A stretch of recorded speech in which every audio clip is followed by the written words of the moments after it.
Il donne des déclarations confuses. Il s'en mêle les pinceaux lui-même. Je pense que la cour et le public ont bien compris. Ils ont compris quoi? Ils ont compris qu'il disait n'importe quoi. Bien au contraire, estime cette experte, selon elle, des souvenirs confus renforcent paradoxalement la crédibilité des accusations.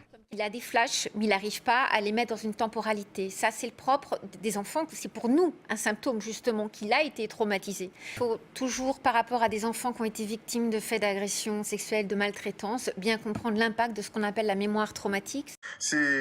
Ces accusations, on pourrait mettre des guillemets, qu'il porte contre Daniel Legrand, sont très floues.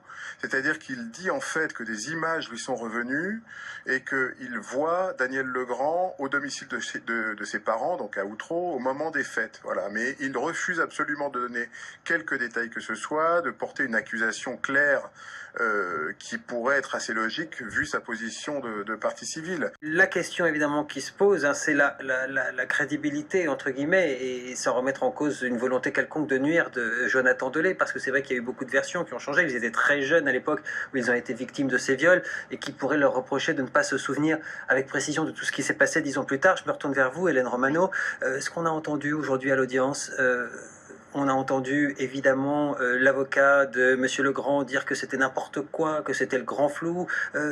La psychopraticienne que vous êtes en pense quoi? Elle dit quoi? Qu'est-ce qui est possible dans ces cas-là de retenir? Qu'il faut toujours, par rapport à des enfants qui ont été victimes de faits d'agression sexuelle, de maltraitance, bien comprendre l'impact de ce qu'on appelle la mémoire traumatique, c'est-à-dire que souvent il peut y avoir des traces sensorielles, des flashs, ce qu'il va dire, ce qu'il a semble-t-il dit à la cour.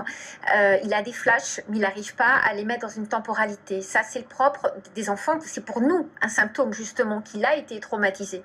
Simplement, les avocats de la défense retournent quelque chose qui cliniquement a du sens en disant oui, mais c'est pas construit de façon temporelle comme quelqu'un qui n'aurait pas été victime de ce type d'abus d'humiliation aurait pu témoigner. On reproche aussi souvent aux victimes de pas, dans cette histoire-là comme dans d'autres, de pas nommer les auteurs. Quand un enfant est sodomisé, quand un enfant est violé, il ne demande pas la carte d'identité au violeur.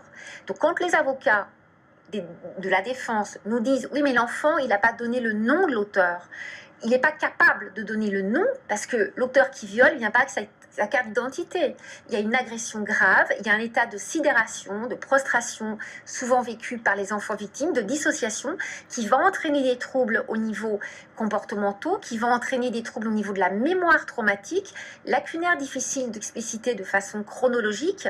Et par rapport au témoignage aujourd'hui de Jonathan Delay, c'est un élément tout à fait d'authenticité de sa parole d'enfant victime. Si on se met sur le registre, c'est ce que vous direz à la cour mardi. Ils vous ont convoqué sur l'aspect mardi. Clinique. C'est ce que vous direz mardi. Sur l'aspect clinique, c'est tout à fait authentique. Après, sur l'aspect, on va dire, médiatique, puisque là, ça se plaide beaucoup dans les couloirs aussi avec les médias, l'impact est différent. Parce que pour le grand public, oui, mais s'il a été violé, il doit être capable de dire à quel moment, qui, quoi, qu'est-ce.